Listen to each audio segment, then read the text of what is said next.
সুপ্রিয় শ্রোতা বন্ধুরা, কেমন আছেন সবাই? নিশ্চয়ই ভালো। আজকে আপনাদের জন্য ছোট্ট একটি গল্প নিয়ে হাজির হয়েছি। কোথাও ভ্রমণের সময় পাশে যে আগন্তুক বসে, তাকে কি আপনি খেয়াল করে দেখেন সে আসলেই কে বা কি হতে পারে?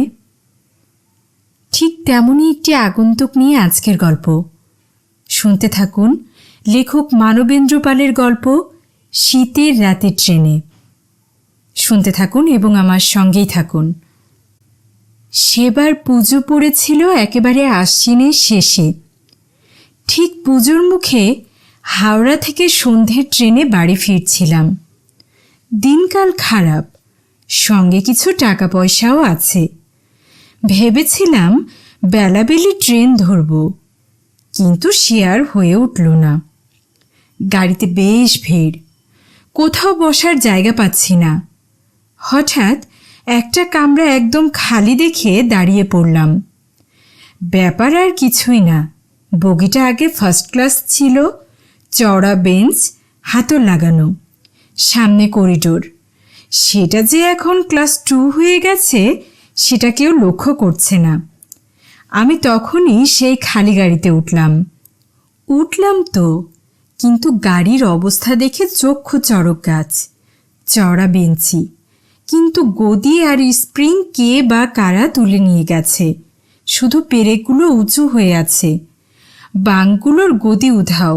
লোহার ফ্রেমটা শুধু কঙ্কালের মতো মাথার ওপর পড়ে আছে। কি আর করি, উঠেছি যখন তখন আর নামব না। নেমেই বা যাব কোথায়? কোনো রকমে কাগজ পেতে ফার্স্ট ক্লাসে বসলাম। গাড়ি ছাড়লো একটু পরে, আর সঙ্গে সঙ্গে আবিষ্কার করলাম শুধু গদি, স্প্রিং বা ফ্যান নয়, আলোর বাল্বগুলোও খুলে নেওয়া হয়েছে। কি আর করা যাবে? অন্ধকার গাড়িতে চোখ বুজিয়ে ঘুমোবার চেষ্টা করতে লাগলাম।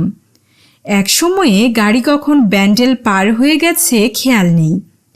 গাড়ি ত্রিবেণীর দিকে ছুটছে। আমার কেমন জানি অস্বস্তি হতে লাগলো। বড্ড একলা। এর মধ্যে গাড়িতে আর কোনো প্যাসেঞ্জার উঠেছে কিনা খুব আশা নিয়ে দেখতে উঠলাম। করিডোর দিয়ে চলেছি। আশ্চর্য, গোটা বগিতে একমাত্র আমি ছাড়া দ্বিতীয় কেউ নেই। আমার গা ছমছম করতে লাগলো। এ কি করে সম্ভব হলো? গোটা ট্রেনে লোক ভর্তি, আর এ বগিটাতে কেউ উঠল না। সবাই কি এটাকে ফার্স্ট ক্লাস বলে ভুল করলো?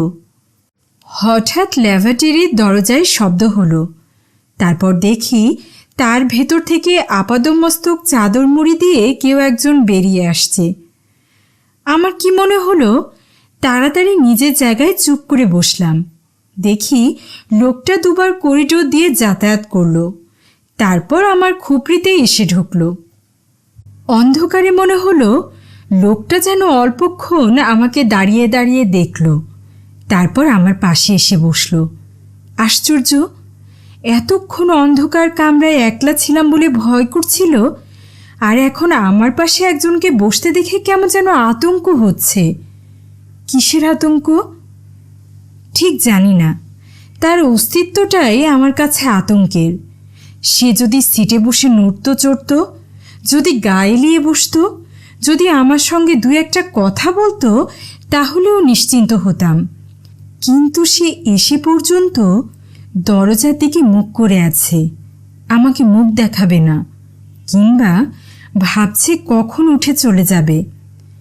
সে বোধহয় বসার জন্য আসেনি। তাহলে কি জন্য অন্ধকারে আমার পাশে এসে বসল?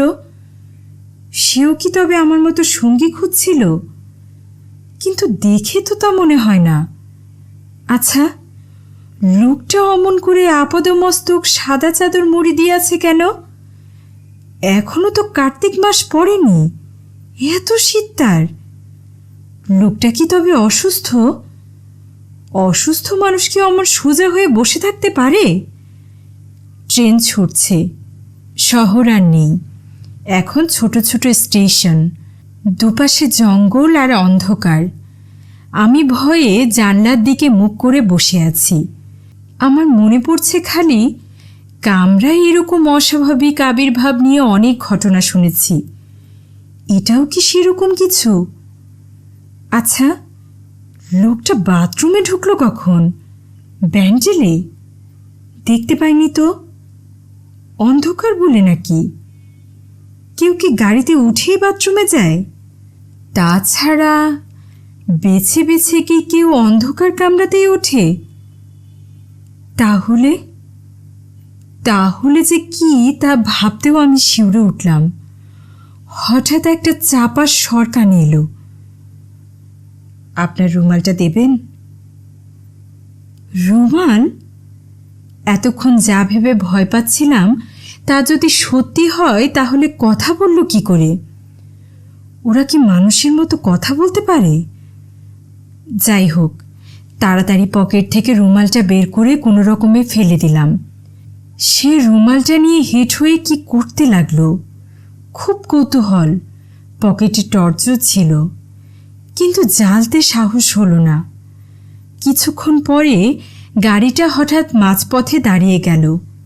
কি হলো? চেন টানলো কে? তারপরেই সামনের দিকের একটা গাড়ি থেকে চিৎকার আর্তনাদ শোনা গেল। আমি চমকে উঠলাম। কি হলো? তারপরেই দেখি কামরাটা থেকে প্যাসেঞ্জাররা হুড়মুড় করে নেমে পড়ছে। তারা ছোটাছুটি করছে, ডাকাত ডাকাত!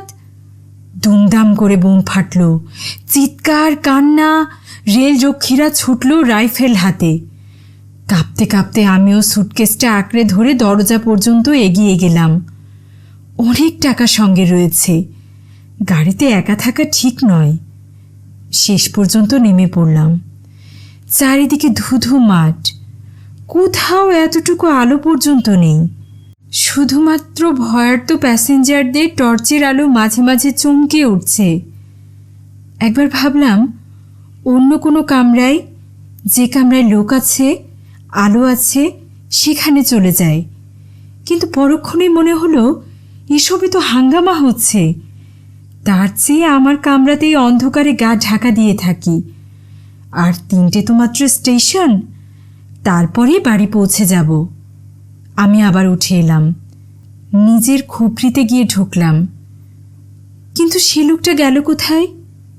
আমি এবার সুটকেসটা হাতে নিয়েই উঠে টর্চ জেলে কামরায় সর্বত্র খুঁজলাম, কিন্তু দেখতে পেলাম না। তাহলে হঠাৎ লক্ষ্য পড়ল মেঝেতে। যেখানে লোকটা বসেছিল সেখানে টর্চের আলো পড়তেই দেখলাম থকথকে রক্ত। আমার সর্বশরীর কেঁপে উঠল। রক্ত কেন?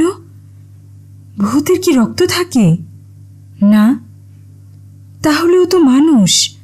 হয়তো কোনো কারণে পা কেটে গিয়েছিল, রক্ত পড়েছে, সেই জন্যই কি রুমাল চাইল? কিন্তু আমায় তো কিছু বলল না। টর্চও তো চাইতে পারত। যাই হোক, এত রক্ত পড়েছে যার, সে গেল কোথায়? সেও কি আমার মতো ভয় পালিয়েছে? আমার না হয় ভয়ের কারণ আছে, কিন্তু তার তো সঙ্গে কিছুই ছিল না। তাহলে আমার আবার ভয় করতে লাগলো। আমি তাড়াতাড়ি নেমে অন্য গাড়িতেই চলে গেলাম। ট্রেন ছাড়ল 1 ঘন্টা পরে। একসঙ্গে 3-4টে কামরায় হানা দেওয়া হয়েছিল। মাঝপথে চেন টেনে ডাকাতরা পালায়, কেউ ধরা পড়েনি। তবে লাইনের উপর পুলিশ নাকি রক্তের ফোঁটা দেখেছে। নিশ্চয় কোনো ডাকাত চোট খেয়েছে, কুকুর আনানো হচ্ছে। বৃষ্টি না হলে ডাকাতরা ধরা পড়তই, প্যাসেঞ্জাররা ভবিষ্যৎবাণী করেছে। কিন্তু আমি ভাবছি অন্য কথা। তাহলে এতক্ষণে আমার পাশে যে বসেছিল সেও, কিন্তু সে আমার ক্ষতি করল না কেন? আপনারা শুনছিলেন গল্প শীতের রাতে ট্রেনে, শুধুমাত্র গল্পমালা বাই লিজা অডিও বুক চ্যানেলে। আমার পড়া গল্প যদি আপনাদের ভালো লেগে থাকে তাহলে লাইক, কমেন্ট এবং সাবস্ক্রাইব করতে ভুলবেন না যেন। আপনাদের এইটুকু পাশে থাকা আমার চলার পথকে অনেকটা মসৃণ করে দেবে। আমি চাই আমার এই ছোট্ট চ্যানেলটি আপনাদের বিনোদনের অন্যতম মাধ্যম হয়ে দাঁড়াক। আমি চাই এই সুস্থ বিনোদন আপনাদের সবার মধ্যে ছড়িয়ে যাক। সবাই সুস্থ থাকবেন, ভালো থাকবেন, আমাকে আপনাদের দোয়ায় রাখবেন। আল্লাহ হাফেজ।